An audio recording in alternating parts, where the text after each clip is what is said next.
أعوذ بالله من الشيطان الرجيم.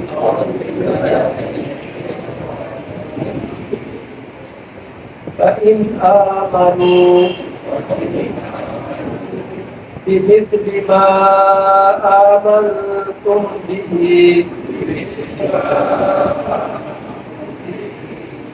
فقد اهتدوا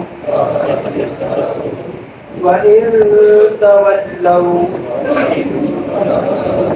فإنما هم في شقاق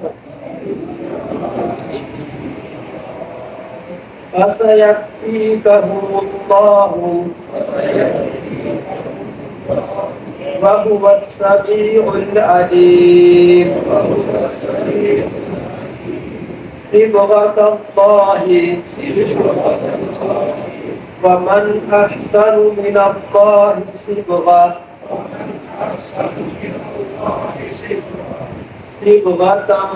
ونحن له عابدون.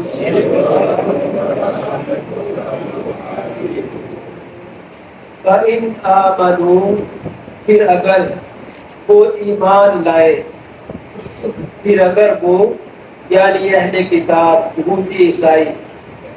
پس اگر وہ ایمان لائے بِمِثْلِ مَا آمَنْتُمْ بِهِ اس چیز کے ساتھ کہ تم ایمان لائے جس کے ساتھ، بِمِثْلِ مَا آمَنْتُمْ بِهِ اس چیز کے ساتھ یا اس چیز کی مثل ایمان لائے تم اس کے ساتھ، فَقَدِ اهْتَدَوْا تو یقیناً وہ ہدایت یافتہ ہوئے، فَقَدِ اهْتَدَوْا تو یقیناً انہوں نے ہدایت کو پایا، ہدایت یافتہ ہوئے، وَإِن تَوَلَّوْا اور اگر وہ اعراض کرے، اگر انہوں نے منہ پھیرا، فَإِنَّمَا هُمْ فِي شِقَاقٍ تو بے شک وہی مخالفت میں ہے، بس بے شک وہ مخالفت میں ہے، فَسَيَكْفِيكَهُمُ اللَّهُ پس عنقریب کافی ہو جائے گا آپ کو ان کے مقابلے میں اللہ تعالی، وَهُوَ السَّمِيعُ الْعَلِيمُ اور وہی ہے خوب سننے والا، العلیم خوب جاننے والا. صبغۃ اللہ اللہ کا رنگ اختیار کرو، فمن احسن اور کون زیادہ اچھا ہے، من اللہ صبغہ اللہ تعالی سے رنگ میں، ونحن له عابدون اور ہم اسی کے عبادت گزار ہیں. اہل کتاب یہودی اور عیسائی ان کا دعویٰ تھا کہ ہم حق پر ہیں، ہم سچے ہیں، بلکہ وہ اہل اسلام کو دعوت دیتے کہتے کونوا ہوداً او نصارا تم بھی یہودی اور عیسائی ہو جاؤ تو تم بھی ہدایت پاؤ گے. اللہ تعالیٰ انہیں مختلف انداز میں بتاتے ہیں، وضاحت فرماتے ہیں کہ اصل ہدایت کیا ہے، ہدایت والے لوگ کون ہیں. کل والے سبق میں یہ بات گزری کہ وہ لوگ جو تمام انبیاء پر ایمان رکھتے ہیں، پہلی تمام کتابوں کو مانتے ہیں، اجمالاً ان کا تمام انبیاء پر ایمان ہے اور تمام کتابوں پر ایمان ہے.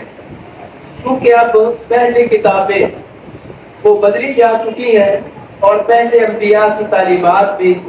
لوگوں نے محفوظ نہیں رکھی. اب اللہ تعالیٰ نے قرآن پاک کو نازل کیا اور نبی کریم علیہ السلام پر سچا دین نازل کیا. اب قرآن پاک ہی وہ ہدایت ہے جو اللہ کی طرف سے آنے والی ہے، اور نبی کریم علیہ السلام کا دین وہی سچا دین اور سچی ہدایت ہے، کیونکہ یہی دو چیزیں محفوظ ہیں. تو اب جو انسان چاہتا ہے کہ وہ ہدایت والا بنے، ایمان والا بنے، حق والا بنے، اس کے لیے یہی چیز لازم ہے کہ قرآن پاک کو مانے اور آپ پر ایمان لائے اور آپ کے دین کو مانے. ان آیات میں بھی اللہ تعالیٰ نے ایک اور انداز میں یہ بات اس بات کی وضاحت فرمائی ہے کہ ایمان کیا ہے، ہدایت کیا ہے۔ محض داموں کا نام ہدایت نہیں ہے، اور محض رسم و رواج کا نام ہدایت نہیں ہے۔ تو اللہ تعالیٰ نے فرمایا کہ ہدایت یہ ہے کہ جس طرح نبی کریم صلی اللہ علیہ وسلم کی امت اور اس امت کے سب سے پہلے مخاطبین ایمان لائے صحابہ اکرام، اگر تم بھی ان کی طرح ایمان لاؤ گے تو تم ہدایت والے بن جاؤ گے۔ گویا صحابہ اکرام کے ایمان کو معیار اور نمونہ قرار دیا۔ نمونے سے اور مثال سے انسان کو بات اچھی وضاحت کے ساتھ سمجھائی جاتی ہے، تو لوگوں کو پیش کر دیا کہ صحابہ اکرام وہ لوگ ہیں، جس طرح وہ ایمان لائے اس طرح ایمان لاؤ گے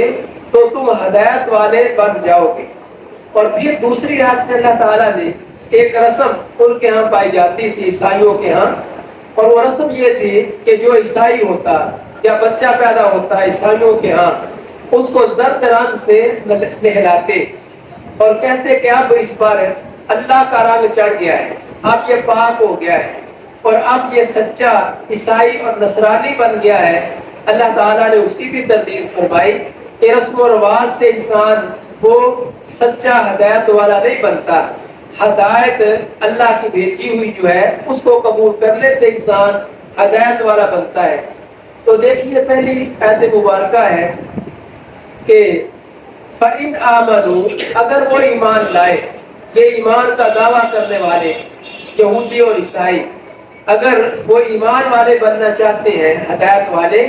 پس وہ اگر ایمان لائے بِمِثْلِ مَا آمَنْتُمْ بِهِ، اس کی مثل یا ان چیز کے ساتھ جس پر تم ایمان لائے ہو، ان چیز پر ایمان لائے اور اس کی مثل ایمان لائے جس طرح تم ایمان لائے ہو، فَقَدْ اهْتَدَوْا، تو یقیناً وہ ہدایت یافتہ ہوں گے۔ اگر محض دعوے کرتے رہتے ہیں اور اس پر ایمان نہیں لاتے، فَإِن تَوَلَّوْا، اور اگر وہ اعراض کرتے ہیں، منہ پھیرتے ہیں، کام کرنے والا نہیں کرتے، ایمان لانے والا جو چیز ہے اس پر ایمان نہیں لاتے، فَإِن تَوَلَّوْا، اور اگر وہ اعراض کرتے ہیں، فَإِنَّمَا هُمْ فِي شِقَاقٍ، تو بس وہی ہے مخالفت میں، محض مخالفت میں اور ضد کے اندر وہ پڑے ہوئے ہیں، ہدایت پر نہیں ہے۔ فَسَيَكْفِيكَهُمُ اللَّهُ، نبی کریم صلی اللہ علیہ وسلم کو حوصلہ تسلی دی جا رہی ہے کہ آپ گھبرائیں نہ ان کی باتوں سے، چالوں سے، یہ شک پیدا کرتے ہیں، لوگوں کو اسلام سے دور لے جانا چاہتے ہیں، آپ اس سے گھبرائیں نہ۔ وقت وہ آنے والا ہے کہ یہ لوگ ختم ہو جائیں گے، ان کا زور ٹوٹ جائے گا اور اللہ تعالیٰ آپ کو کافی ہو جائے گا۔ اور وہ وقت آپ کی زندگی میں آ گیا کہ اللہ رب العزت نے نبی کریم علیہ السلام کو قوت اور شوکت سے نوازا۔ یہودیوں کے قبیلوں کو آپ نے مدینہ سے ان کی عاشقی کی وجہ سے نکال دیا، اور ایک قبیلے کو نبی کریم علیہ السلام نے ان کی عاشقی کی وجہ سے سخت ترین سزا دی کہ انہیں قتل کر دیا گیا، ان کے بڑے لوگوں کو، جنگجو لوگوں کو۔ فَسَيَكْفِيكَهُمُ اللَّهُ، سوال قریب اللہ تعالیٰ آپ کو ان کے مقابلے میں کافی ہو جائے گا۔ وَهُوَ السَّمِيعُ الْعَلِيمُ، اور وہی اللہ تعالیٰ خوب سننے والا اور خوب جاننے والا ہے۔ ان کی باتوں کو بھی سننے والا ہے، ان کے دعووں کو بھی اللہ سننے والا ہے، اور اللہ تعالیٰ ان کی حالت کو بھی جاننے والا ہے۔ اللہ تعالیٰ آپ کی باتوں کو، دعاؤں کو بھی سننے والا ہے، اور اللہ تعالیٰ خوب آپ کی حالت کو بھی جاننے والا ہے۔ صبغۃ اللہ، اس آیت مبارکہ میں اللہ تعالیٰ نے ان کی اسی رسم کی تردید کی ہے۔ وہ نہا کر ہی، زرد رنگ سے بچے کو نہلا کر اور نئے عیسائی بننے والے کو نہلا کر سمجھتے یہ پاک ہو گیا ہے اور اب یہ سچا پکا نصرانی بن گیا ہے۔ ان رسموں کے بل بوتے پر وہ اپنی زندگی گزار رہے تھے، تو فرمایا صبغۃ اللہ، یہ تمہارے رسموں والے رنگ جو ہے یہ رنگ نہیں ہے، اصل رنگ تو اللہ کا ہے، اللہ کا رنگ ہے صبغۃ اللہ، اور اس رنگ سے مراد دین اسلام ہے۔ وہ انسان سچائی پر ہے اور وہ انسان حق پر ہے، اور وہ انسان پاک ہوتا ہے جو اسلام کے رنگ کو اپنے اوپر چڑھا لیتا ہے۔ جو رنگ اللہ تعالیٰ نے اسلام کی صورت میں نازل کیا ہے، اس رنگ کو جو اپناتا ہے، اس رنگ میں رنگا جاتا ہے، وہ انسان ہدایت پر ہے۔ صبغۃ اللہ، اللہ کا رنگ اختیار کرو، اسلام